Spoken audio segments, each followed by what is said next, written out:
Welcome back to చర్చా కార్యక్రమం. అంటే గ్లోబరీ నా సంస్థ మొదటి నుంచి తప్పులు చేస్తూనే ఉంది. ఫీజు దగ్గర నుంచి, అడ్మిషన్స్ దగ్గర నుంచి, ఫీజుల విద్యార్థులను కాలేజ్ అడ్మిషన్ల ప్రక్రియనే వాళ్ళు గందరగోళం సృష్టిస్తే గుడ్ ఫర్ గవర్నమెంట్స్ వాళ్ళే దాన్ని సాల్వ్ చేయడం జరిగింది. అంటే ఇన్ని గందరగోళాల మధ్య జరుగుతుంటే చివరికి రిజల్ట్ వచ్చేటప్పటికి ఇది బయటపడింది. అంటే ఈ కాలక్రమంలో అంటే ప్రభుత్వం కానీ విద్యాశాఖ కానీ దాని మీద దృష్టి పెట్టే అవకాశం లేదు. మీరు కరెక్ట్ క్వశ్చన్ అడిగారు. అడ్మిషన్ల ప్రక్రియ అప్పుడే మాకు అనుమానం వచ్చి రిప్రజెంట్ చేశాము, ఇది బోగస్ సంస్థ అని చెప్పాము. అల్టిమేట్గా అర్థం చేసుకున్నారు, అయ్యోయో ఇది ఇబ్బంది అవుతుంది అని చెప్పి మళ్ళీ సెంటర్ ఫర్ గుడ్ గవర్నెన్స్ ఇచ్చారు. కానీ రాత్రికి రాత్రి ఏమి లావాదేవీలు జరిగినాయో తెలియదు. కానీ మళ్ళీ ఫీజుకు సంబంధించినంత వరకు లేదు మేము గ్లోబరీకి ఇస్తాం, కమ్ వాట్ మే అనేటటువంటి పద్ధతిలో ఇంతకుముందు చెప్తే కదా, నేను ఆ స్టూడెంట్ను పాస్ చేయదలుచుకున్నా. నా యొక్క లక్ష్యం నా జీవితంలో నేను అచీవ్ చేయాల్సింది. నేను చాలామంది ఐఏఎస్ ఐపీఎస్ విద్యార్థులకు పాఠాలు చెప్పిన కాబట్టి అటువంటి ఐఏఎస్ ఐపీఎస్ చేయించినప్పుడు ఒక ముద్దు పిల్లవాడిని నేను పాస్ చేయలేను అనేటటువంటి ఒక కృతనిశ్చయంతో మా కమిషనర్ గారు దాన్ని చాలా సీరియస్గా తీసుకొని గ్లోబరీ నన్ను పాస్ చేసింది. కానీ అల్టిమేట్గా 10 లక్షల మంది విద్యార్థులు ఫెయిల్ అవుతారు, రాష్ట్ర ప్రభుత్వం ఫెయిల్ అవుతుంది, ఇంటర్ బోర్డు ఫెయిల్ అవుతుంది, దీని పరిణామాలుగో ఈ విధంగా సంచికలు న్యూస్ వస్తుంది అనేటటువంటిది బహుశా ఆయన ఊహించి ఉండడు. కానీ అల్టిమేట్గా ఆయన పాస్ చేయగలిగాడు, దాంట్లో డౌట్ లేదు. కానీ అల్టిమేట్గా చాలా యాక్సిడెంట్ జరిగినాయి, భారీ మూల్యం చెల్లించుకోవాల్సి వచ్చింది. ఈరోజు ఆయన పరిస్థితి చూస్తూ ఉంటే నిజంగా నాకే కొంచెం నిజంగా ఒక అధికారికి అటువంటి పరిస్థితి రావడం నిజంగా ఇంటర్మీడియట్ విద్యా మండలిలో నిన్న ఒక స్టూడియోలోకి చర్చకు పోయినా, చర్చ లోపలికి వెళ్ళగానే వాళ్ళు బ్యాక్గ్రౌండ్ ఇంటర్ ఈడియట్ బోర్డు అని పెట్టారు. ఇంటర్ ఈడియట్ బోర్డు అంటే నేను సార్ ఇంటర్ ఈడియట్ బోర్డు అంటున్నారు, నేను ఇంటర్మీడియట్ బోర్డు. మీడియట్ బోర్డు వాడు ఈడియట్ బోర్డులు ఎట్లా కూర్చుంటాడని నేను వాళ్ళని అడిగిన. మీ ఇష్టమైతే కూర్చోండి, లేకపోతే లేదు. అది ఇంకా మాకు ఇంకా కూడా కొంత సమాజంలో మార్పు వస్తుందనే విశ్వాసం ఉంది కాబట్టి ఏదో కొంచెం ఇంకా ఎక్కడో ఒక కొసమెరుపులో మాకు ఒక ఆశ ఉంది. అంటే ఇది చనిపోయేటప్పుడు ఏమంటారు దింపుడు గల్ల ఆశ ఉంది కాబట్టి పెట్టినాము. లేకపోతే ఇంకా చాలా తీవ్రమైన పదజాలం వాడేవాళ్ళం అని అంటే సరే మీ ఇష్టం సార్ అని చెప్పి నేను చెప్పాల్సింది చెప్పుకొని వచ్చాను. అంటే ఈరోజు ఎక్కడ పోయినా కానీ ఐఎమ్ ఇంటర్మీడియట్ బోర్డుకు అసోసియేట్ అయిన ఒక లెక్చరర్స్ అసోసియేషన్ ప్రెసిడెంట్ అంటే చాలా గౌరవం ఇచ్చేవాళ్ళు. ఇప్పుడు ఎక్కడికి పోయినా కానీ నేను జూనియర్ లెక్చరర్ అండి గవర్నమెంట్ కాలేజీలు అని చెప్తున్నా, కానీ ఇంటర్మీడియట్ బోర్డుకు సంబంధించి నాకు పరిచయం ఉందని చెప్పుకునేటటువంటి ఒక దిక్కులేని పరిస్థితి ఈరోజు అయిపోయింది. ఈ 30 సంవత్సరాల ఇంటర్ బోర్డు చరిత్రను మంటగలిపిన సెక్రటరీ గారికి, సక్సెస్ఫుల్గా మంటగలిపిన సెక్రటరీ గారికి మీ తరఫున ప్రత్యేకంగా కృతజ్ఞతలు. ఎందుకంటే ఇంత ఘనకార్యాలు ఎవరైనా నిర్మించడం పెద్ద గొప్ప విషయం కాదు, కానీ దాన్ని కూల్చడం, ఇంత తొందరగా కూల్చడం అనేటటువంటిది బహుశా ఈ రాష్ట్రంలో ఏ ఐఏఎస్ అధికారి కూడా ఇట్లా కూల్చి ఉండేవాడు వాడు కాదేమో.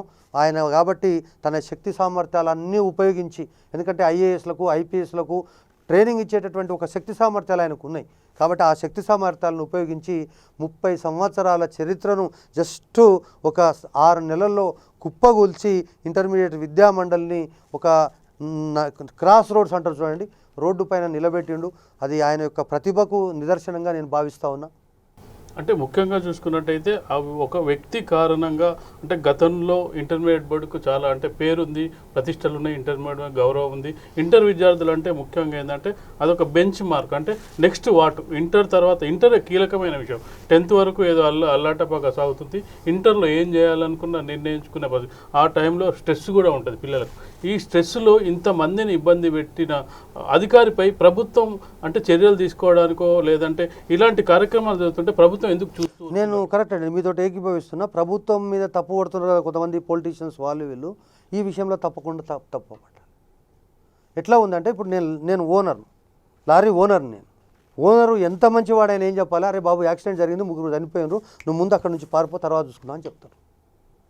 కానీ ఈ ప్రభుత్వం ఏం చెప్తుందంటే యాక్సిడెంట్ అయింది 4 కదా, నువ్వు ఆనే ఉండు, ఆ శవాల కాడ ఉండు, నువ్వు ఎవరైనా విలేజ్ వాళ్ళు వస్తే చెప్పు ఇన్సూరెన్స్ ఉందని అని ఆయనకు చెప్తున్నారేమో, అందుకే ఆయన అటు చెప్తున్నారేమో అని. ఇట్లా ఉంది పరిస్థితి. కాబట్టి ఖచ్చితంగా ఆయనను తప్పించాలి. ఇండిపెండెంట్గా కనీసం ఉదయం 10 గంటలకు వచ్చి సాయంత్రం 6 గంటలకు ఉండే ఒక అధికారిని, ఈవెన్ ఈజ్ బ్లైండ్ అయినా పర్వాలేదు, ఒకవేళ ఆయన కళ్ళు లేకపోయినా సరే ఒక ఐఏఎస్ అధికారికి అటువంటి వాడిని నియమించిన, ఒక కళ్ళు లేని ఐఏఎస్ అధికారిని ఈ రాష్ట్రంలో ఇంటర్ బోర్డుకు నిర్మించిన 1000 రెట్లు మంచిగా పరీక్షలు జరుగుతాయని చెప్పి నేను భావిస్తున్నాను. అంటే ముఖ్యంగా చూసుకున్నట్టయితే ఇప్పుడు ఇంటర్ బోర్డులో ప్రక్షాళన జరగాల్సిన అవసరం ఉంది. ప్రక్షాళన ఏ స్థాయిలో జరగాలంటే ఏం లేదు, ఇంటర్ బోర్డు సెక్రటరీని సెలవులో పంపితే 5 నిమిషాలు మొత్తం విషయాలను సెట్ అయిపోతాయి. ఇంటర్ బోర్డుకు సెటప్ గిటప్ ఏం లేదు, ఎవ్వని పని వాడు చేసుకుంటాడు. కూరలు వండుతాడు, అన్నం వండుతాడు, ఈ ఇస్తరాకులు వేస్తాడు, ఎత్తేస్తాడు. ఎవ్వనికి ఏం చెప్పాల్సిన అవసరం లేదు, దాని మీద ఏం అసలు అవసరమే లేదు, ఎవ్వని ప్రమేయం అవసరం లేదండి. నేను అందుకే చెప్పిన, ఈ దేశంలో ఎక్కడన్నా మరి బ్లైండ్ ఐఏఎస్ ఆఫీసర్ ఉన్నో లేదో తెలియదు నాకు, కానీ ఒకవేళ ఎక్కడన్నా ఉంటే మాత్రం బ్లైండ్ ఐఏఎస్ ఆఫీసర్ నేసేయండి. 8 రోజుల్లో ఇంటర్మీడియట్ బోర్డు కలకలలాడకపోతే చూడండి. ఈ షుడ్ బి ఏ బ్లైండ్. అంటే ముఖ్యంగా చూసుకున్నట్టయితే కొన్ని తప్పులు జరిగినాయి. దాన్ని ఇంత ఇష్యూ రావడానికి కారణం బోర్డు సెక్రటరీ ఇంకా దాన్ని రెచ్చగొట్టే విధంగా ప్రకటిస్తున్నారు తప్పిస్తే విద్యార్థుల్ని సముదాయించే విధంగా ఎక్కడ కూడా ప్రకటన జరగట్లేదు. సేమ్ ప్రభుత్వం తరఫు నుంచి కూడా ప్రభుత్వం కూడా రాజకీయాలు చేస్తున్నారు అనడం, సెక్రటరీ జనార్దన్ రెడ్డి కూడా చదవకపోతే ఫెయిల్ అవుతారు, ఇవన్నీ అంటే పేరెంట్స్ని కానీ పిల్లల్ని కానీ ఇంకా రెచ్చగొట్టే విధంగా ఉన్నాయి కదా. అంటే ఇప్పుడు నేను చెప్తే కదా, ఆయన ఉద్దేశం ఏంటంటే గ్లోబల్ అయినా పాస్ అయింది, మీకేం కడుపుమంట, మీరు ఫెయిల్ అయినారు కాబట్టి గ్లోబల్ అయినా ఫెయిల్ కామంటారా? నేను I have taken personal care and నేను దాన్ని పాస్ అయ్యేటట్టు చేసిన. నువ్వు ఫెయిల్ అయినావంటే నీ కర్మ. 10 లక్షల మంది రాస్తే 10 లక్షల మంది ఫెయిల్ అవుతారా? అంటే ఎంతకు పోయింది ఈ మూర్ఖత్వం అంటే, రోజుకు 30 దిద్దాల్సింది 50-60 దిద్దిచ్చి 20 రోజుల్లో స్పాట్ వాల్యుయేషన్ కంప్లీట్ చేస్తారు 10 లక్షల మంది విద్యార్థులై. 10 లక్షలు ఇంటూ యావరేజ్ 6 వేసుకున్న 60 లక్షల పేపర్లు. 3 లక్షలు రివాల్యుయేషన్ చేయడానికట 3-4 నెలలు టైం పడుతుంది సార్. అంటే అక్కడ కూర్చున్నటువంటి జడ్జు చదువుకోని కూడా, కనీసం బ్లైండ్ కూడా కాదు కదా, పోనీ చెవులు లేనివాడు కాదు కదా, కనీసం అంత కామన్ సెన్స్ కూడా ఒక అధికారులకు పనిచేయాలంటే ఏం చెప్తామండి? ఈరోజు నవ్వుతున్నాడు ఎవడన్నా ఇంటర్మీడియట్ బోర్డు సంబంధించి, అదేం సార్ 9 లక్షల పేపర్లు 20 రోజుల్లో దిద్దిండ్రు, 3 లక్షల పేపర్లకు హైకోర్టులో పోయి 2 నెలలు పడుతుంది 3 నెలలు పడుతుంది. హైకోర్టు కూడా తీవ్రంగా తప్పుపట్టడం జరిగింది. మీరు గణాంకాలు చెప్పొద్దు, మరి సమస్యకు పరిష్కారం చూపించండి, సోమవారం లోపల మీరు ఏం చేయదలుచుకున్నారో చెప్పమన్నారు. అంటే ఈ సెక్రటరీ ఇప్పుడు ఏం సమాధానం చెప్పబోతున్నారు ఇప్పుడు హైకోర్టుకు అనేది ప్రశ్న ఇక్కడ. ఇప్పుడు సెక్రటరీకి ఆప్షన్ లేదు, ఎలుక తిరిగినంతసేపు బాగానే ఉంటుంది. ఒకసారి ఆ ఎలుక కుడితిలో పడ్డ తర్వాత అది కొట్టుకోవడం తప్ప ఏం చేసేది ఉండదు. ఇప్పుడు కుర్తిలో పడ్డ ఎలుక ఏం చేస్తుంది అని మీరు ప్రశ్న అడిగితే నా దగ్గర ఏం సమాధానం ఉందో, ఈరోజు హైకోర్టు ఏదైతే అడిగిందో, హైకోర్టు అడిగిన దానికి కుడితిలో పడ్డ ఎలుక ఎట్లయితే కొట్టుకుంటుందో అట్లా కొట్టుకోవాల్సింది తప్ప అంతకుమించి మార్గం లేదు. ఎవరైనా మునుగుతావురా అంటాడు, అంటే మునుగుతావు అంటే నీళ్ళల్లో మునిగిపోతావు జాగ్రత్త అని. అధపాతాళానికి పోయిన తర్వాత ఇక మునిగినవు అనేటటువంటి దానికి చర్చనే లేదు. అంటే ముఖ్యంగా ఇంత జరిగింది, ప్రభుత్వం కూడా ఒప్పుకుంది, తప్పులు జరిగినాయి అని చెప్పి ఒప్పుకుంది, త్రిసభ్య కమిటీ వేసింది. త్రిసభ్య కమిటీతో సాధించేది ఏంటి? ఒకటండి, త్రిసభ్య కమిటీ అనేటటువంటిది ప్రభుత్వం ఏదో శాంతించడానికి వేసి ఉండొచ్చు, కొన్ని విషయాలు రాబట్టడానికి వేసి ఉండొచ్చు, ఇంకోటి. కానీ ఈరోజు స్పష్టంగా ప్రభుత్వానికి అదేవిధంగా త్రిసభ్య సభ్యులకు చెప్పేది ఏంటంటే, ఇంటర్మీడియట్లో బోర్డులో జరిగిన ప్రతి వ్యవహారం బహిరంగ రహస్యం. ఫీజులు చెల్లించడంలో ఇబ్బందులు వచ్చింది తెలుసు, అడ్మిషన్లు చేయలేక చేతులు ఎత్తేస్తే సీజీజీకి ఇచ్చిన సంగతి తెలుసు, కనీసం ఎండ్ టు ఎండ్ ప్రోగ్రాం లేదని తెలుసు, ఎన్ఐసి వెబ్సైట్లో పోస్ట్ చేయలేదని తెలుసు. ఇవన్నీ కూడా తెలిసినాక కూడా ఇంకా ఆ నివేదికలో ఏదో గ్లోబరీనో ప్రభుత్వాన్నో ఇంటర్ బోర్డు సెక్రటరీనో ప్రొటెక్ట్ చేసేటటువంటి స్కోప్ ఉందని నేను అనుకోను. ఒకవేళ అటువంటిది ఇస్తే కనుక ఇప్పుడు జరిగినటువంటి నష్టానికంటే ఇంకా ఎక్కువ నష్టాన్ని రాష్ట్ర ప్రభుత్వం భరించాల్సి వస్తుంది, ఇప్పుడు జరిగినటువంటి నష్టానికంటే. కానీ గౌరవ ముఖ్యమంత్రి గారు, మీకు బహుశా గుర్తుంటుంది, ఈ ఎంసెట్కి సంబంధించి ఎన్ని రకాల ఒత్తిడి క్యాన్సిల్ చేసి పడేసాను అన్నాడు. అట్లా కొన్ని విషయాల లోపల ముఖ్యమంత్రి గారు తీసుకునే నిర్ణయం ఖచ్చితంగా ఇటువంటి ఏదో దానిపైన నీళ్లు చల్లేటటువంటి విధంగానో ఇంకో రకంగానో ఉండదు. అది ఒకవేళ అటువంటిది తీసుకుంటే ఖచ్చితంగా అది ముఖ్యమంత్రి యొక్క నిర్ణయాలలో కూడా తీసుకున్న తప్పుడు నిర్ణయాల్లో ఇది ఒక నిర్ణయంగా మిగిలిపోతుంది. కాబట్టి ముఖ్యమంత్రి అటువంటి నిర్ణయం తీసుకుంటాడని చెప్పి, ముఖ్యమంత్రితో నాకున్నటువంటి సాన్నిహిత్యం ద్వారా ఎట్టి పరిస్థితుల్లో అటువంటి నిర్ణయం తీసుకోవడానికి చెప్పి నేను భావిస్తున్నాను. అంటే ముఖ్యమంత్రి తీసుకోకపోవచ్చు, కానీ పేరెంట్స్ కానీ లేదంటే పిల్లలు కానీ ప్రభుత్వం పైనే ఆగ్రహం వ్యక్తం చేస్తున్నారు. ఆ ప్రభుత్వంపై ఆగ్రహం చల్లార్చడానికి ప్రభుత్వం తరపు నుంచి తీసుకుంటున్న చర్యలు ఏం కనిపించట్లేదు. అంటే ముఖ్యంగా ఇక్కడ వచ్చిన సమస్య ఏంటంటే, ముఖ్యమంత్రి స్పందించేటంత పెద్ద ఇష్యూ కాదు. అంటే కొంతమంది అనొచ్చు 20 మంది వచ్చినాక కూడా ముఖ్యమంత్రి స్పందించడా అంటే, ultimately it is not a department, it is an autonomous body. ముఖ్యమంత్రి కల్పించుకొని ఈరోజు ఇంటర్ బోర్డు సెక్రటరీని బదిలీ చేయడానికి అవకాశం ఉంటుంది. కానీ అంతకు మించి ముఖ్యమంత్రి వచ్చి ఇంటర్ బోర్డులో కూర్చునేటటువంటి అవకాశం లేదు, అధికారం లేదు ఆయనకు. కాబట్టి మంత్రి తన యొక్క సహజ సిద్ధమైనటువంటి కొత్తగా రావడం అనుకోండి, లేకపోతే ఈ యొక్క అధికారుల యొక్క డే టు డే నిర్ణయాల్లో మనము జోక్యం చేసుకోవడం బాగుండదు అనేటటువంటి విషయంలో కానీ, ఏ విషయంలోనైనా ఇది సెన్సిటివ్ ఇష్యూ కాబట్టి అధికారులు స్పందిస్తే బాగుంటుందని చెప్పి ఏదో కొంత సానుభూతి వ్యాఖ్యలు మాట్లాడుతున్నాడు. కానీ ఆ విధమైనటువంటి నిర్ణయం కరెక్ట్ కాదేమని నాకు అనిపిస్తుంది. దాన్ని సమూలంగా అధ్యయనం చేసి సమీక్ష జరిపి విషయాలన్నీ A to Z తెలుసుకొని ఎక్కడ పొరపాటు జరిగిందనేటటువంటి ఒక ప్రైమరీ స్పెసి ఇన్ఫర్మేషన్ తీసుకొని, నా దృష్టికి కూడా కొన్ని వచ్చినాయి, ఖచ్చితంగా ఏ తప్పు జరగలేదు అనేటటువంటిది ఒకవేళ చెప్పిండంటే అది అల్టిమేట్గా దాన్ని మనము దాని మీద I don't want to comment. కానీ అల్టిమేట్గా కొంత భరోసా ఇచ్చేటటువంటి విధంగా రాజకీయ పక్షాలు నిజంగానే మాట్లాడతాయి. వాళ్ళకు ఉన్నటువంటి పరిస్థితి ఏ అవకాశం రాలేదు కాబట్టి ఇప్పుడు ఇది ఒక అవకాశం తీసుకొని మాట్లాడతారు. దాన్ని you don't care about it. వాళ్ళు ఏం చేసుకుంటారో వాళ్ళ యొక్క డ్యూటీ వాళ్ళు చేస్తారు. వాళ్ళ కార్యకర్తలను కాపాడుకోవడానికి, పార్టీ కాపాడుకోవడానికి వాళ్ళు చేస్తారు. ఈరోజు బీజేపీ వాళ్ళు చెలో కలెక్టరేట్ అన్నారు, రేపు కాంగ్రెస్ వాళ్ళు చెలో కలెక్టరేట్ అన్నారు. వాళ్ళ కార్యక్రమాలు ఏదో నలుగురు కాంగ్రెస్ కార్యకర్తలు, టీఏపీ కార్యకర్తలు, వాళ్ళ యొక్క ప్రోగ్రామ్స్, వాళ్ళ డ్యూటీ కూడా అంటే ప్రజల తరఫున వాళ్ళు పోరాడపోతే ఇంకెవడు పోరాడతాడు? టీఆర్ఎస్ చేస్తాడా? చేయడు కదా. దాని గురించి లీవ్ ఇట్ అబౌట్ ఇట్. అదేవిధంగా ఈరోజు ప్రెస్లో వచ్చినాయి ఇవన్నీ చాలా విషయాలు దీంట్లో వాస్తవాలు ఉన్నాయి, కొన్ని అవాస్తవాలు ఉండొచ్చు, కొన్ని ఎగ్జాగరేట్ రాసి ఉండొచ్చు, కొన్ని లోపలి విషయాలు తెలిసి తెలియక అబద్ధాలు కూడా రాసి ఉండొచ్చు. You don't care about all this thing. చూసి చదువుకొని ఏం జరుగుతుంది ఇంటర్ బోర్డులో అని తెలుసుకోవడానికి ఉపయోగపడుతుంది. కానీ దీన్ని బేస్ చేసుకున్న నిర్ణయాలు తీసుకుంటే అంతకంటే దుర్భాగ్యం ఇంకోటి ఉండదు. The decision should be basing on the facts and figures available on your table.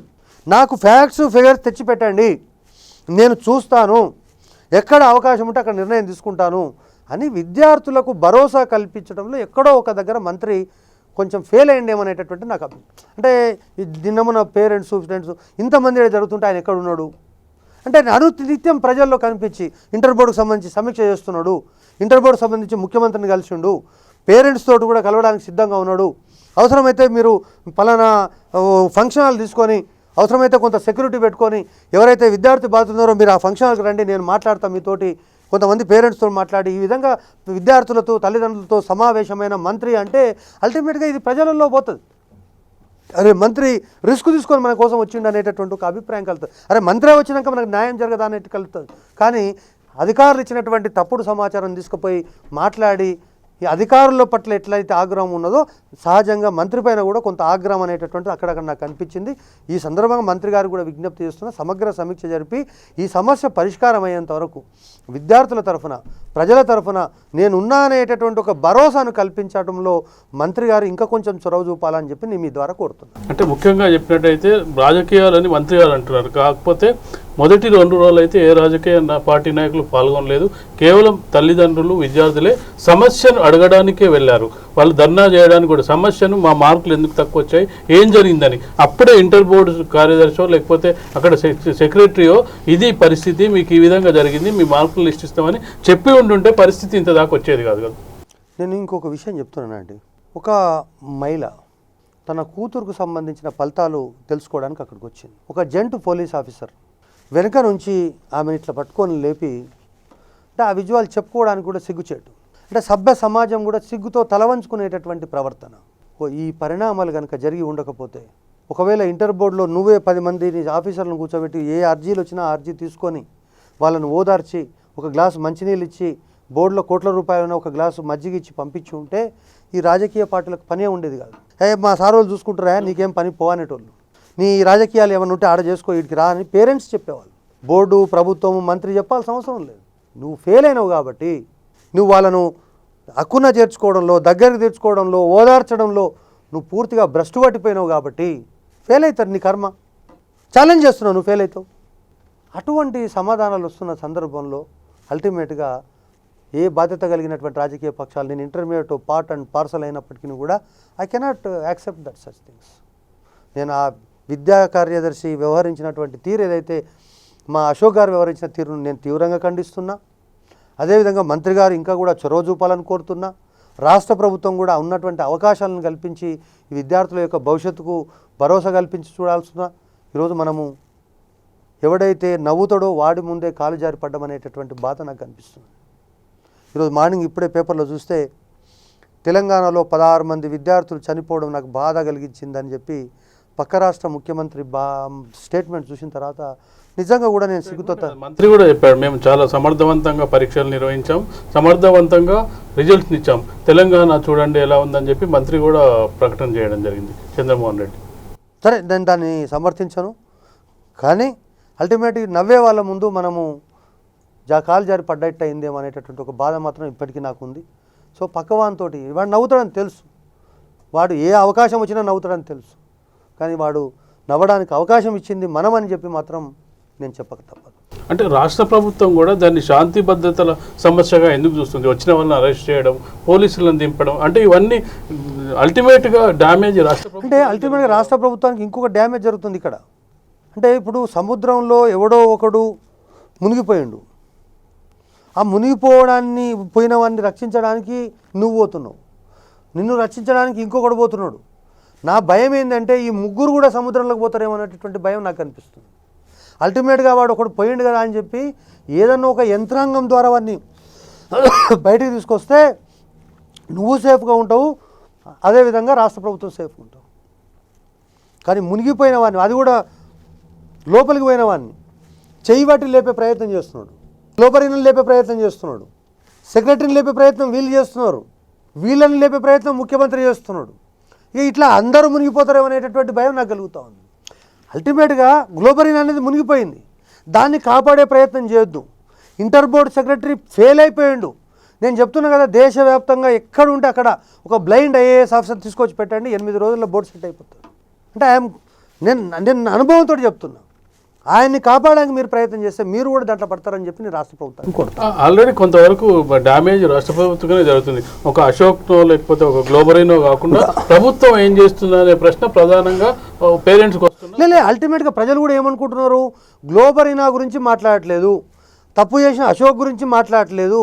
ఒకవేళ అశోక్ గురించి ఏమన్నా మాట్లాడి అశోక్ను తప్పిస్తే గ్లోబరీనా అనేటటువంటి సంస్థ మరి నేనేం చేయలేదు కాబట్టి ఫలానా సందర్భంలో మీరు గ్లోబరీనాను ఓకే అని చెప్పినారు కాబట్టి, మీరే ఇచ్చినారు కాబట్టి మీరు చేసినందుకు నేను ఎట్లా బలైతా అని ఆయన ఏమైనా నోరు తెరిస్తే ఎట్లా అని చెప్పి బాధపడుతున్నారా ఏంటి? ఇవన్నీ బయటికి ప్రశ్నలు వస్తున్నాయి.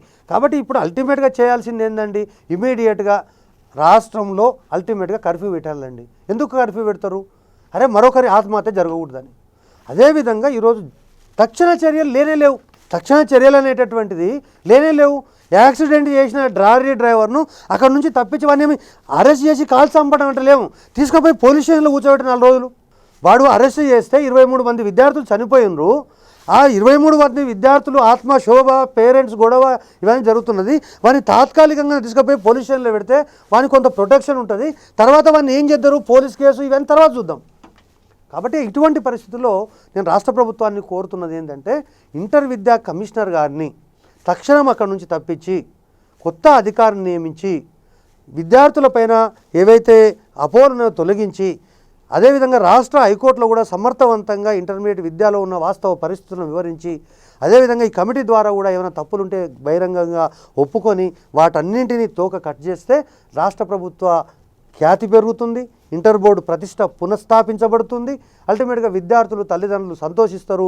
ఒక స్వచ్ఛమైనటువంటి పరిపాలన, ప్రజలకు ఆశలకు అనుగుణంగా సాగిన పరిపాలన ఈ రాష్ట్రంలో సాగిందనేటటువంటి ఒక విశ్వాసం నెలకొల్పడానికి ముఖ్యమంత్రి గారు చొరవ తీసుకోవాలని చెప్పి మీ ద్వారా నేను డిమాండ్ చేస్తాను. అంటే ముఖ్యంగా చూసుకుంటే తక్షణం చేయాల్సిన పనులేమి ప్రభుత్వం చేయట్లేదు. కమిటీ చేస్తున్నాం అంటారు. అంతే విద్యార్థులకు కానీ తల్లిదండ్రులకు కానీ భరోసా, మీకేం కాదు మేమున్నాం, వెంటనే కార్యదర్శిని మారుస్తున్నాం, లేదంటే మీకు ఒకవేళ బయట ఏమైనా వేరే యూనివర్సిటీలలో వేరే కాలేజీలలో కూడా సీట్ ఏమైనా ప్రాబ్లం ఉంటే మేము వాళ్ళతో మాట్లాడతాం, మీరేం టెన్షన్ పడకండి, మీకు ఎలాంటి అన్యాయం జరగదనే భరోసా ఇచ్చే కార్యక్రమం ఎవరూ చేయట్లేదు. ఇంకా కొంచెం రెచ్చగొట్టే ప్రకటనలే చేస్తున్నారు. ఎగ్జాక్ట్లీ ఇప్పుడు జరుగుతున్నది అదే. నిన్న మొన్న కొంతమంది అధికార పార్టీకి సంబంధించిన వాళ్ళు కూడా మాట్లాడారు, సరిగ్గా హ్యాండిల్ చేయలేకపోతున్నామేమో, సరిగ్గా హ్యాండిల్ చేయట్లేదేమో అనేటటువంటి అభిప్రాయం పార్టీలో కూడా ఉంది. ఖచ్చితంగా ఈ 1-2 రోజుల్లో ఆ సమస్యకు సరి అయినటువంటి విధంగా స్పందన రాష్ట్ర ప్రభుత్వం నుంచి ఉంటుందని చెప్పి నేను భావిస్తున్నాను. అంటే ఇప్పుడు 23 మంది చనిపోయినట్టుగా వార్తలు వస్తున్నాయి, బలవన్ మరణం చెందినట్టుగా. ఇప్పుడు ఈ రీవాల్యుయేషన్ పెట్టారు, ఇందులో కొంతమంది పాస్ అయ్యి ఉండవచ్చు. ఇప్పుడు దానికి బాధ్యత ఎవరు వహించాలి? ఉంటుంది? అంటే నేను దేవుణ్ణి ఒకటి ప్రార్థిస్తున్నానండి. పేరు అనామిక. కోటిలోని ప్రగతి మహావిద్యాలయంలో ఆమె ఇంటర్మీడియట్ చదివింది. అన్నిట్లో 60% ఉంది. తెలుగులో 20 మార్కులు వచ్చినాయి. రాత్రికి రాత్రి చనిపోయింది. ఒకవేళ పొరపాటున రివాల్యుయేషన్లో 20కి కనుక 40 మార్కులో 35 మార్కులో వస్తే ఈవెన్ 30 మార్కులు వచ్చినా ఆమె పాస్ అవుతుంది. 20 కాస్త 30 అయితే ఆమె పాస్ అవుతుంది. ఒకవేళ ఆమె పాస్ అయితే ఆ సిచ్యువేషన్ నేను చూడాల్సి రావడం నాకు ఇష్టం లేదు. కాబట్టి ఇక్కడ నుంచి ఐ బిలీవ్ గాడ్, నేను దేవుని కోరుకుంటున్నా. దేవుడా ఎట్టి పరిస్థితుల్లో ఆ అమ్మాయిని ఫెయిల్ చేయని కోరుకుంటున్నా. ఒకవేళ ఫెయిల్ అయితే నో ఇష్యూ. ఒకవేళ 30 మార్కులు వచ్చి 30 కావాలి, కరెక్ట్ 10 మార్కులు కావాలి. ఆ 10 మార్కులు పొరపాటున వచ్చి పాస్ అయితే పాస్ అయిన విద్యార్థిని I don't want to discuss that. అంటే వాళ్ళ పేరెంట్స్ పరిస్థితి ఎట్లా ఉంది? ఇప్పుడు 23 మందిలో ఎవరో ఒకరు ఖచ్చితంగా ఉంటారు. అంటే ఇంత గందరగోళం. నేనేమంటున్నా భగవంతుని ఒకటే కోరుతున్నాండి, చచ్చిపోయిన పిల్లవాళ్ళని ఎవరిని దయచేసి మీరు పాస్ చేయకండి. ఆ విధంగా ఇంటర్ బోర్డును మీరు దీవించండి అని కోరుతున్నా. చచ్చిపోయిన విద్యార్థులను మాత్రం పాస్ చేయకండి దయచేసి మీరు. ఇప్పుడు కనీసం తప్పు చేసింది ఇంటర్మీడియట్ బోర్డు, రీవాల్యుయేషన్ రీవెరిఫికేషన్ కూడా ఫీజు కట్టించుకోవాల్సిన అవసరమే ఉంది. ముఖ్యంగా 600 రూపాయల ఫీజు అనేది చాలా భారమైనటువంటిది. అదేవిధంగా చాలామంది డిమాండ్ చేస్తున్నారు రివాల్యుయేషన్ అనేది ఉచితంగా చేయాలని. వాటన్నిటిని కూడా రాష్ట్ర ప్రభుత్వం సాధ్యాసాధ్యాల మేరకు, ఇప్పుడు ఉచితంగా అంటే కొన్ని సమస్యలు రావచ్చు. 200 చేయి, పైసలు ఇస్ నాట్ ఎ క్రైటీరియా. 200 చేసి చేయొచ్చు కదా. సో ఇటువంటి నిర్ణయాలు ఖచ్చితంగా తీసుకోవాలని చెప్పి నేను కోరుతున్నాను. అంటే ప్రభుత్వం అంటే ఇప్పటికంటే ఇంకా కొంచెం యాక్టివ్గా వ్యవహరించాల్సిన అవసరం ఉంది. ఈ రోజు నుంచి అయినా నిన్నటి వరకు అయితే ప్రభుత్వం యాక్టివ్గా వ్యవహరించలేదు. ఇప్పటి వరకు ప్రభుత్వం చర్యలు ఏ విధంగా ఉండాలని మీరు కోరుకుంటున్నారు? కరెక్ట్. ఫైనల్గా ఏంటంటే ఇప్పుడు రాష్ట్ర ప్రభుత్వం చేయాల్సింది ఇంటర్ విద్యా కమిషనర్ను తక్షణం అక్కడ యాక్సిడెంట్ చేసి చాలామంది విద్యార్థుల యొక్క ఈ యొక్క ఆక్రందనలకు, అదేవిధంగా విద్యార్థుల యొక్క అయోమయానికి కారణమైనటువంటి డ్రైవర్ సీట్ నుంచి కమిషనర్ను తక్షణం తప్పించాలి. తద్వారానే విచారణ కూడా హేతుబద్ధంగా, అదేవిధంగా విచారణ పట్ల ప్రజలకు విశ్వాసం కలిగే అవకాశం ఒకటి ఉంటుంది.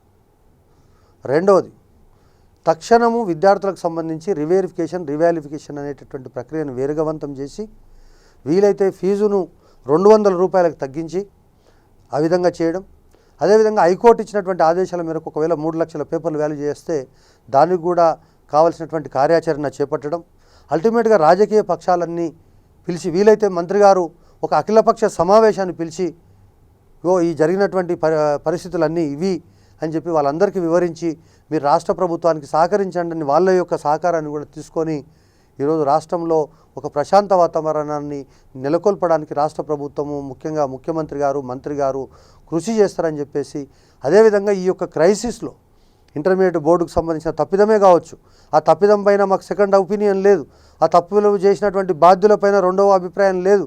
కానీ అల్టిమేట్గా ఈరోజు బోర్డుకు పోయిన ప్రతిష్టను తీసుకురావడంలో, రాష్ట్ర ప్రభుత్వ ప్రతిష్టను పెంచడంలో, అదేవిధంగా విద్యార్థులకు న్యాయం చేయడంలో ఇంటర్ విద్యా జేఏసీగా మేము పోషించేటటువంటి పాత్రను రేయింబవలు కష్టపడైనా పోషించడానికి మేము సిద్ధంగా ఉన్నామని చెప్పేసి మీ యొక్క టీవీ ద్వారా నేను తెలియజేస్తాను. ముఖ్యంగా మంత్రి చెప్పాడు ఇంటర్మీడియట్ బోర్డులో కొన్ని గ్రూపులు ఉన్నాయి, ఈ గ్రూపుల వల్లనే జరిగిందని చెప్పి. అంటే ఈ గ్రూపుల వల్ల ఇట్లాంటి సమస్యలు ఏమన్నా వచ్చి ఉంటాయని మీరు భావిస్తున్నారు? అంటే మంత్రి గారి యొక్క ప్రకటనను మరి ఆయనకు ఏ అర్థంలో అది వాడిండో మనకు తెలియదు. కానీ కొంత వాడినటువంటి మాట నా నోటీస్ కూడా వచ్చింది. సో బహుశా 2 విషయాలలో మాట్లాడి ఉండొచ్చు అని అనుకొని నేను సమాధానం చెప్తా ఉన్నాను. ఒకటి, ఇంటర్మీడియట్ విద్యా కమిషనర్కి, అక్కడ ఉన్న అధికారులకి, అల్టిమేట్గా అధికారులందరూ కూడా వాస్తవ పరిస్థితులను చెప్పడానికి ప్రయత్నం చేశారు. కానీ వాస్తవ పరిస్థితులను చెప్పడానికి ప్రయత్నం చేసిన ప్రతి అధికారిని కూడా ఒక చిన్న చూపు చూసేటటువంటి ప్రయత్నం, పక్కకు పెట్టే ప్రయత్నం జరగడంతో అల్టిమేట్గా సెక్రటరీ యొక్క మైండ్లో ఏముందో తెలుసుకొని, సెక్రటరీ రేపు మునిగినా పర్వాలేదు, బోర్డు మునిగినా పర్వాలేదు, మనం సెక్రటరీతో శబాష్ అనుకుంటే సరిపోతుందని అనుకునేటటువంటి 2-3 యొక్క మాటలు విని వాళ్ళను తమ అస్మదీయులుగా, మిగతా వాళ్ళని తస్మదీయులుగా సెక్రటరీ భావించి, ఈరోజే నేను పేపర్లో చూసా, ఎవరో ఇద్దరు ముగ్గురు సీనియర్ అసిస్టెంట్లను లోపల పిలిచి గంటలు గంటలు కూర్చోబెట్టుకొని సీనియర్ అధికారులను కూడా బయట గంటలు గంటలు వేటే చేయిస్తాడని చెప్పి పేపర్లో రాశారు. అది గ్రూపులు ఉండొచ్చు అని అనుకుంటున్నా. ఇక రెండవది, సెక్రటరీకి జూనియర్ లెక్చరర్ల సంఘాలకు మధ్యన కూడా సఖ్యత లేదు. అది కూడా మరి మంత్రి దృష్టిలో ఉందో లేదో నాకు తెలియదు. ఆయనతోటి విభేదించడానికి మాకిద్దరికి మధ్య వాటర్ల పంచాయతీ లేదు, మాకిద్దరికి మధ్య ఈగో క్లాషెస్ అసలే లేవు. ఆయన చాలా మంచివాడు, నేను కూడా ఆయనకు ఇంచుమంచు అంతే మంచివాడిని. కానీ అల్టిమేట్గా కొన్ని పాలసీ ఇష్యూస్ వచ్చినప్పుడు ఈ నిర్ణయం తీసుకోవడం వల్ల రేపు భవిష్యత్తులో ఇబ్బంది జరగవచ్చేమనేటటువంటి విషయం కొన్నిసార్లు చెప్పడానికి ప్రయత్నం చేసినాం, కొన్నిసార్లు కన్విన్స్ అయ్యిండు, కొన్నిసార్లు కన్విన్స్ కాలేదు, కొన్నిసార్లు గట్టిగా చెప్పడానికి ప్రయత్నం చేసినాం. నీ కర్మ అని వదిలేసినాం. వదిలేసిన తర్వాత కూడా ఆయన పీడ మాకు విరడ కాలేదు. కనీసం ఈయన ఆలోచించలేకపోతుండు, పైన ఉన్న వాళ్ళని ఆలోచిస్తున్నాను పైకి వెళ్ళి కూడా చెప్పినాం. పైకి వెళ్ళి చెప్తే వాళ్ళు కూడా అప్పుడున్న పరిస్థితుల్లో ఆలోచించినరో లేదో మనకు తెలియదు, రెస్పాన్స్ అయితే రాలేదు. కానీ అల్టిమేట్గా మేము ఇప్పుడు ఏదైతే ఆఫీసర్లను బయట కూర్చోబెట్టిండో అట్లా ఈ పరీక్షలు వీటికి మీకేం సంబంధం లేదు, మీరేదో అంటున్నారు కదా సమస్యలు వస్తాయని, ఆ సమస్యలు ఉత్పన్నమయ్యే అవకాశం ఉందని, మీరు ఫలానా గ్లోబరీనా కంపెనీ ఫెయిల్ అవుతుందని గ్లోబరీనాను పాస్ చేసి చూపిస్తా, సమస్యలు ఏదో వస్తాయంటున్నారు కదా, ఆ సమస్యలు రాకుండా యావత్ 10 లక్షల మంది విద్యార్థులు తల్లిదండ్రులు వచ్చి నన్ను నాంపల్లిలో సన్మానం చేయించుకునేటటువంటి విధంగా నేను పరీక్షలు నిర్వహిస్తా అని శపథం పట్టిండు, నిర్వహించిండు. ఇప్పుడు ఆ 10 లక్షల మంది విద్యార్థులు ఆయనకు సన్మానం చేస్తుండ్రు, ఆ వేడుకల్లో మునిగి తేలుతుండు. ఆ వేడుకలను మేము దూరం నుంచి ప్రేక్షకులుగా చూస్తున్నాము, కొన్నిసార్లు సంతోషపడుతున్నాము, కొన్నిసార్లు బాధపడుతున్నాము. అల్టిమేట్గా ఇది విభేదాలు తప్పితే ఇంతకు మించిన విభేదాలు లేవు, ఇంతకు మించిన విషయాలు లేవు, ఇంతకు మించినటువంటి చేత లేదు. రేపు కమిటీ ఉంది కదా అనేది వస్తాయి. దీంట్లో బహిరంగ రహస్యమే, మంత్రి గారు కూడా బహిరంగ చర్చకు వస్తే అన్ని విషయాలు చెప్పడానికి సిద్ధం, దాంట్లో డౌటే లేదు. అంటే ఇంటర్మీడియట్ బోర్డులో గందరగోళానికి అంటే కేవలం అశోకే కారణం అంటారా, ఇంకా వేరే కారణాలు ఏమైనా ఉన్నాయంటారా? ఇప్పుడు రెండవ ప్రపంచ యుద్ధానికి ఎవడో ఒక కారణం చెప్పండి, ఓన్లీ వన్ రీజన్ అంటే, అదేవిధంగా ఇంటర్మీడియట్ సంక్షోభానికి యూ నేమ్ వన్ పర్సన్ అంటే ఈజ్ అశోక్. ఇక దాంట్లో సెకండ్ ఆన్సరే లేదు. This is not my answer, this is state government also, this is minister also, even parents also. ఎందుకు అంటే మినిస్టరు కానీ ప్రభుత్వం కానీ ఎందుకు అంటే ఇన్ని రోజులు అయింది, 3 రోజులు అయింది, అశోక్ వల్లనే ఇదంతా జరిగిందని పత్రికలు కానీ మేధావులు కానీ అందరు కోడై కూస్తున్నారు. కనీసం అంటే మినిమం చర్యలు తీసుకుంటున్నామని కనీసం భరోసా అంటే ఒకటి నేను ఇంకోటి కూడా అనుకుంటున్నాను అండి, ఆయన ఆంథ్రోపాలజీ సబ్జెక్టు అయితే జనరల్గా ఏంటంటే మనం చరిత్రలో అశోక చక్రవర్తిని గుర్తుపెట్టుకుంటాం. ఈ చెట్లు నాటించను, రోడ్డుకు ఈతల వైపు నాటించను, అవతల వైపు నాటించను, 2 వైపులా నాటించను, ఇట్లా చదువుతుంటే మనం అట్లా we want to establish a history. Ashoka చక్రవర్తి ఎట్లయితే చరిత్రలో నిలిచిపోయే హిస్టరీ, అశోక చక్రవర్తి మంచి పనులతో నిలిచిపోయింది. ఇక్కడ 10,000 అంటే ఇక్కడ చరిత్రలో నిలిచిపోవడం ఇంపార్టెంట్. అది మంచి పనులా చెడ్డ పనులా అనేది it is not a matter. How to Hitler మంచి పనులు చేసిండా, బట్ హిట్లర్కు ఒక ప్రత్యేకమైన పేజీ ఉంది ఏది ఈ చరిత్రలో. ఈ హిట్లర్ లేని చరిత్ర అది చరిత్రనే కాదు. కాబట్టి ఇంటర్మీడియట్ బోర్డులో ఒక హిస్టరీ తనకంటూ ఒక ప్రత్యేక స్థానాన్ని, అశోక చక్రవర్తి పరిపాలన అనేటటువంటి ఒక ప్రత్యేక అధ్యయనాన్ని ఆయన రాయాలనుకున్నాడు, రాసిండు, అచ్చువేసిండు. మనం చదవక తప్పదు, అది సిలబస్లో కూడా పెట్టిపోయాడు. ఎందుకంటే ఈజ్ ద అథారిటీ. ఇంటర్మీడియట్ పిల్లలు ఏం చరిత్ర చదవాలనే దానికి ఆయన అథారిటీ కాబట్టి ఆయన చరిత్ర సృష్టించిండు, ఆ చరిత్రను ఏది రాసిండు, ఎడిట్ చేసిండు. ఎడిట్ చేస్తే మీరు చదువుతారో చదవరు అనేటటువంటి దాంతో ఆ పుస్తకంలో కూడా పెట్టి సిలబస్లో కూడా పెట్టిపోయింది. కాబట్టి ఇప్పుడు మనకి ఇష్టం ఉన్నా ఇష్టం లేకపోయినా ఇంటర్మీడియట్ సిలబస్లో ఆ చరిత్ర ఉంది, చదివి తీరాలి. ఆ సిలబస్లో భాగంగానే ఇప్పుడు మనం చర్చ జరుగుతుంది. అంటే ఒక సెక్రటరీ స్థాయిలో పరిష్కరించాల్సిన విషయం సెక్రటరీ పరిష్కరించలేదు, విద్యా కమిషనర్ పరిష్కరించలేదు, విద్యా మంత్రి పరిష్కరించలేదు, చివరికి అటు తిరిగి ఇటు తిరిగి సీఎం ఇన్వాల్వ్ కావాల్సిన పరిస్థితికి వచ్చింది.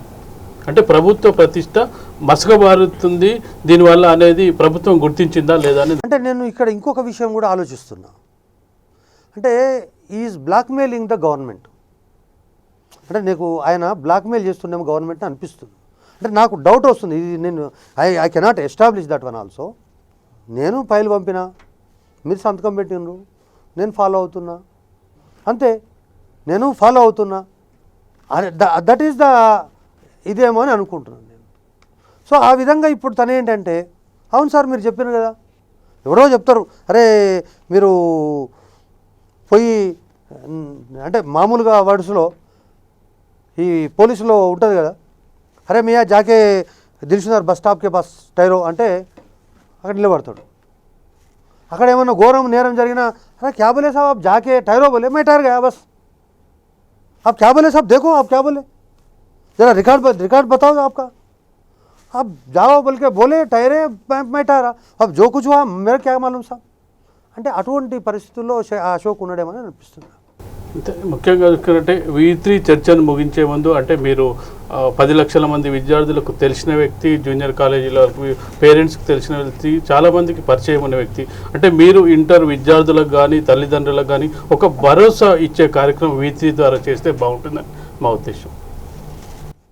తప్పకుండా ఈరోజు రాష్ట్రంలో ప్రభుత్వము ఆలోచిస్తుంది.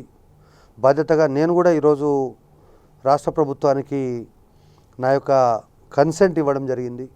ఈ క్రైసిస్ నుంచి బయట రావడానికి మా విద్యార్థులు అవసరమైతే రాత్రింబవళ్ళు కష్టపడి పనిచేయడానికి.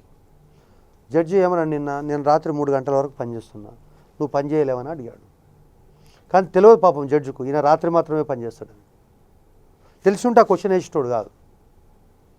ఈ will come in the evening and he will go in the morning after 12:30 అంటే మార్నింగే కదా, 12:30 అంటే మార్నింగే కదండి.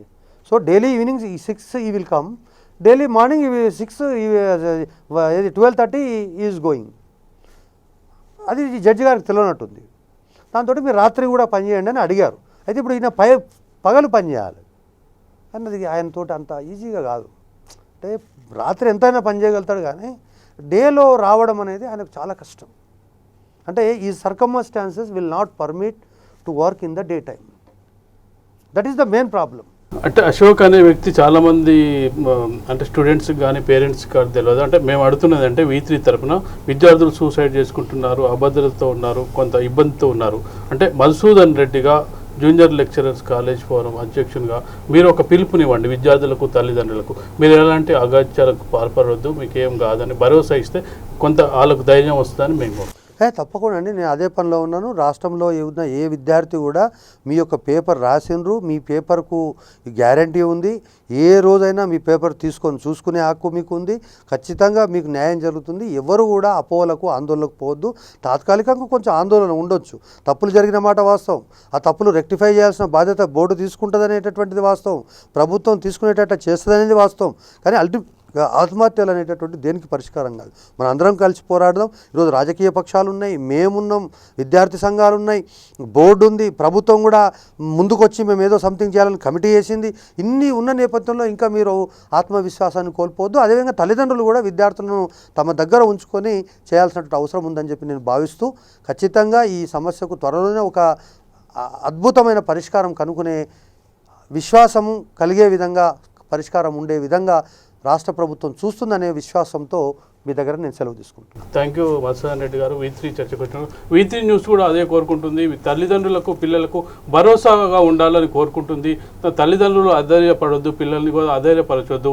V3 న్యూస్ ఇంటర్ గందరగోళంకి సంబంధించిన ప్రత్యేక చర్చ ఇది. తిరిగి రేపటి కార్యక్రమంలో కలుసుకుందాం. అంతవరకు సెలవు, నమస్కారం.